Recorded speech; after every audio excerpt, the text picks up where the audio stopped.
अस्सलाम वालेकुम नाज़रीन। यूट्यूब के अंदर नईमुद्दीन अहमद आपको खुशामदीद कहता है। आज आपको हकीकत कहानी अपनी ज़बानी में बेहतरीन कहानी पेश कर रहा है। ये कहानी इंडिया के एक शहर लखनऊ की है, यहाँ एक परिवार जो कि 2 मियाँ बीवी और 5 बच्चों पर मुश्तमिल होता है और उनका ताल्लुक़ अहले तशरीह से होता है। ये लखनऊ में रहा करते हैं। इनके शोहर जो है, बीवी का नाम जो है वो होता है सिकंदर जहां बेगम और उनके शोहर का नाम होता है रफ़ी अहमद और वो रेलवे में मुलाजिम होते हैं और माशाल्लाह अच्छे खाते खाते पीते घराने के होते हैं। लखनऊ में किराए के मकान में रह रहे होते हैं। उनका एक उसूल था कि जब भी मुहर्रम की 1 तारीख यानी कि मुहर्रम की पहली तारीख से लेकर और 10 तारीख तक, वो चाहे वो हिंदू हो, चाहे मुसलमान हो, चाहे सिख हो, चाहे ईसाई, सबको खुलेआम लंगर करते हैं और सबको दावतें आम देते हैं कि हर कोई आए, अपनी दावत में शरीक हो, इसमें शिरकत करे और बड़े धूमधाम से लंगर करते हैं। इस तरह उनकी ये कहानी चलती रहती थी, काफ़ी अर्सा हो गया। एक दिन की बात है कि वो जो हैं वो कहने लगे उनके शोहर कि हमारी रस्म चल रही है, उसको इंशाअल्लाह ताला ऐसे ही चलती रहनी चाहिए। खैर उनके वो फिर क्या करते हैं कि अपने बच्चों में 4 बेटे और 1 बेटी की शादियाँ कर देते हैं। और शादियाँ भी दूर दूर के गाँव होते हैं, इंडिया में बड़ी दूर दूर गाँव होते हैं, सबकी एक दूर दूर की शादी कर देते हैं। खैर उसके बाद क्या होता है, अब वो जो है जब शादियाँ हो जाती हैं, फिर कभी कोई 1 साल में आ रहा है कि बच्चा, कभी कोई 6 महीने बाद आ रहा है, कभी कोई जितना जिसको जैसे टाइम मिलता था वो अपने माँ बाप के पास मिलने आता था। फिर आहिस्ता आहिस्ता उनके वालिद साहब बीमार होने लगे। जब वालिद साहब बीमार हो गए और होने लगे, फिर उनका रिटायरमेंट भी हो गया रेलवे से। तो उन्हें जो रेलवे से पैसा मिला तो उन्होंने किराए का मकान छोड़ के अपना मकान खरीद लिया। जब वो अपने मकान में शिफ्ट हो गए और शिफ्ट होने के बाद आराम से और रहने लगे। खैर उसके वालिद साहब जो थे बच्चों के, उनका हो गया इंतकाल। अब जो है रफ़ी अहमद का जब इंतकाल हो गया तो अब कौन, यानी कि सिकंदर जहां बेगम तन्हा रह गई और बच्चे तो शादी से तो अपने अपने घर बाहर के थे, अब ये अकेली रह गई। तो अब इनका दिल घबराने लगा। बच्चे कभी कभी आते थे साल में 6 महीने में। फिर थोड़े दिन तक ऐसे चलता रहा। उन्होंने फिर क्या करा कि वो मकान छोड़ के फिर उन्होंने अपना मकान खरीद लिया। वो बड़ी शादत पसंद खातून थी और अपना असर और दूसर रखती थी, कभी किसी के आगे हाथ नहीं फैलाता था, गरीबों की मदद करने ये उनका शेवा था। लेकिन उनका ताल्लुक अहले तशरीह से था। खैर उसके बाद क्या हुआ, एक दिन करना तो उन्होंने सोचा मेरा दिल घबराता है, अकेले पड़े पड़े क्यों ना मैं अपने घर में दुकान खोल लेता हूँ। एक कमरे के अंदर उन्होंने अपना मरसिया की किताबें और आपका अल्लाह भला करे एक अलम रखा हुआ था, जहाँ वो बैठती थी, पढ़ती थी और अकेली सब कुछ करती थी। खैर उसके बाद क्या हुआ कि उन्होंने एक दुकान खोल ली परचून की। आधे घर में उन्होंने अपनी एक परचून की दुकान खोल ली। पहले मोहल्ले में जो है दूर दूर से, मतलब काफ़ी दूर में थी उनकी दुकान। खैर लोग आते थे, उनसे सौदा वौदा लेते थे और चले जाते थे। इस तरह उनकी आमदनी होने लगी। उनके पड़ोस में एक आदमी आकर किराए पर रहा। उसका नाम रिजवान था। वो रहने लगा, वो दफ्तर में मुलाजमत करता था और वो सुबह जाता था, रात को आता था, सो जाता था। तो अब एक दिन सुबह जब वो उठा तो उसने बोला टूथपेस्ट नहीं है, दांत मारने में टूथपेस्ट चाहिए।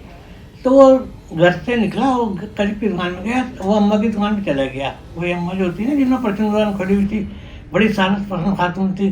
उन्होंने सलाम किया, कहना अम्मा मुझे एक टूथपेस्ट चाहिए। उन्होंने बेटा ऐसा है, टूथपेस्ट तो अभी ख़त्म हो गए मेरे पास, ये एक मंजन है, ये ले जाओ, दांत मारने बहुत इंशाल्लाह फ़ायदा होगा, अच्छा फ़ायदा मिल जाए।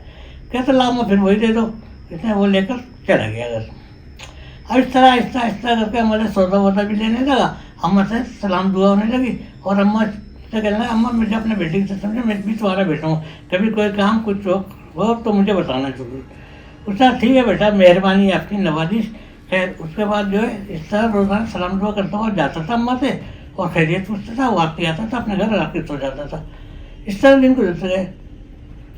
अम्मा से रोज़ मुलाकात हो गई। अब काफ़ी दिन हो गए तो ये जो है इसको काम ज़्यादा आ गया दफ्तर में, तो ये सुबह ही निकल जाता था 7 बजे और रात को 11-12 बजे आता था। तो अम्मा से सलाम दुआ नहीं। अम्मा जो थी वो दुकान वाली परेशान हुई, कहना बेटा मेरा वो जो आता था वो नज़र नहीं आ रहा है, पता नहीं क्या तबीयत खराब है क्या है, तो ला जाकर मालूम करूँ। अम्मा जब दुकान बंद करने लगी फिर से घर गई, दरवाज़ा खटखटाया तो आया, कहना अम्मा मेरे पास काम बहुत हो गया था, ऑफिस का काम बहुत था, थोड़ी देर मैं नहीं आ सका, मैं माजरत चाहता हूँ, बहुत खुशी है अम्मा आप आई मेरे घर। फिर और कोई काम कोई आइए बैठी चाय वाय पीजिए, नहीं बेटा बस मैं तुम्हारी खैरियत पूछने आई थी, अब मैं जा रही हूँ। वो कहती है ठीक है। अब वो जो है कहती है अम्मा उनसे कहती है बेटा ऐसा है, अब तुम जो है ना जुमेरात वाले दिन जो है मेरे घर खाना खाना और मेरे घर आना जुमेरात को। वो कहता ठीक है, मैं तो खुशी की बात है, मैं तो ज़रूर आऊँगा और आपके खाने भी खाऊँगा। खैर उन्होंने जुमेरात को से इन्वाइट किए दावत के ऊपर, वो अपने इनविटेशन कार्ड समझ लो उसको मिल गए। अब वो उसने कहा चलो ठीक है अम्मा मैं जो हूँ जुमेरात वाले दिन ज़रूर आऊँगा। अब एक जुमेरात को शाम को वह पहुँच गया अम्मा के घर। तो अम्मा ने पहले देखें वो जहाँ पे आलम रखा था और मुझसे किताबें थी वहाँ नहीं, और वहाँ जाकर के उन्होंने सबसे पहले एक छोटी सी प्लेट में केक निकाला, वो केक रखा और केक को काटा। कहला बेटा ये मेरे आज बड़े बेटे की सालगिरह है।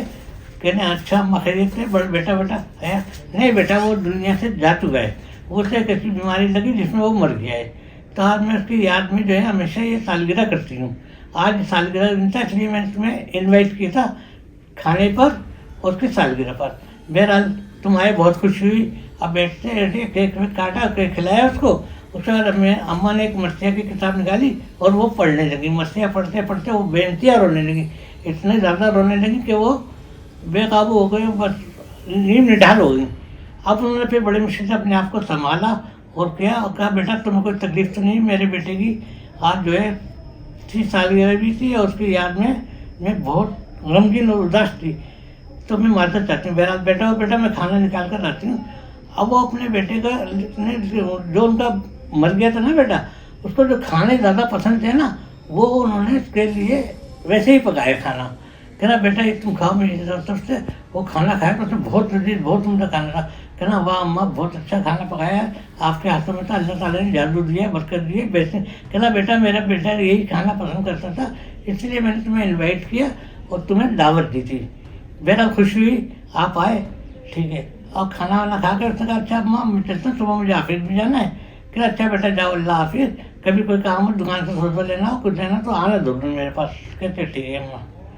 वो अपने घर वापस आ जाता है। घर वापस आने के बाद फिर वो सो जाता है। अब 3-4 दिन तक होता है, फिर ये जाता है, चाय की पत्ती खत्म होती है, अम्मा से चाय की पत्ती देता है, उन्हें पैसे देता है। अम्मा पैसे नहीं देती, नहीं कहता है ज़बरदस्ती पैसे दो, और थोड़ी सी शक्कर देता है 1 किलो शक्कर होती है, और चाय की पत्ती लेकर आता है, अपने घर चाय बनाता है, पीता है, फिर ऑफिस चला जाता है। इस तरह दिन गुजरता है। फिर अगली जुमेरात आती है 15 दिन बाद। फिर अम्मा कहती हैं बेटा आज का खाना जो है तुम्हें मेरे घर इन्वाइट करती है उनको, कहती है बेटा तुम्हें आज मेरे घर खाना खाना है और मेरे साथ आज जुमेरात की शाम को तुम आओगे? कहता हाँ अम्मा मैं ज़रूर आऊँगा। खैर वो उनसे वादा करता है, उन्हें फिर इन्वाइट करती है, वो खाने पर उसे मधु करती हैं। वो खाना खाने के लिए फिर वो शाम में पहुँच जाता है, ऑफिस जाता है, वहाँ दौड़ होता है, कपड़े चेंज करते हैं, फिर अम्मा के घर चला जाता है।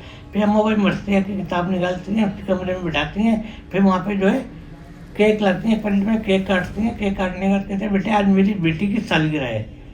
कहती हैं कि आज मेरी बेटी कहने अम्मा आपकी बेटी की खैर तो है? कहते नहीं अम्मा बेटा वो भी गुजर चुकी है। तो इस तरह मैं जो है करके अपना दिल बहला लेती हूँ ताकि मेरी बेटी की याद भी हो जाए और मेरे दिल का बोझ हल्का हो जाए। मेरी बेटी भी इंतकाल कर चुकी है। तो खैर उसके बाद जो होते हैं फिर वो मरसिया की किताब निकालती हैं, मरसिया वगैरह पढ़ती हैं, आलम को एक तरफ रखती हैं और बड़ी फिर बहुत रोती हैं। फिर अपने आप को काबू में करती हैं। इस तरह करके फिर कहती है बेटा आपको तकलीफ़ तो नहीं? कहता नहीं अम्मा कोई बात नहीं, ये तो होता है इंसान अपने दिल का बोझ हल्का कर लेता है। आप मुझे बला देती हैं इससे आपका दिल का बोझ भी हल्का रहता है और आपको जो तकलीफ़ है गम की वो भी कमी हो जाती है। मुझे अपना बेटा ही समझो, कोई बात नहीं। तो उसके बाद फिर थोड़ी देर के बाद कहते अच्छा बेटा मैं आपके लिए खाना लेकर आती हूँ। वो अपना खाना लेने चली जाती हैं, खाना लेकर आती हैं प्लेट में। और अच्छा खाना भी बड़ा अच्छा होता है उनका माशाल्लाह से, हर चीज़ अच्छी होती है। खैर खाना वाना खाता है बड़े धूमधाम से। खाना खाने के बाद फिर कहता अम्मा आपके हाथ के तो वाकई बहुत लजीज खाना था, बहुत ही बेहतरीन खाना था। कहता बेटा ये मेरी बेटी को पसंद था, मेरी बेटी की सालगिरह थी, वो इस दुनिया में नहीं है, तो इस वजह से मैं तुम्हें जो है इन्वाइट करती हूँ। तो मेरी बेटी की तरह तुम बुरा नहीं लगा, अगर कोई बात बुरी लगी है तो मैं माजरत चाहती हूँ। कहता कोई बात नहीं अम्मा, ये तो होता है ज़िंदगी के अंदर, इंसान के साथ चला तो उसके साथ ही है।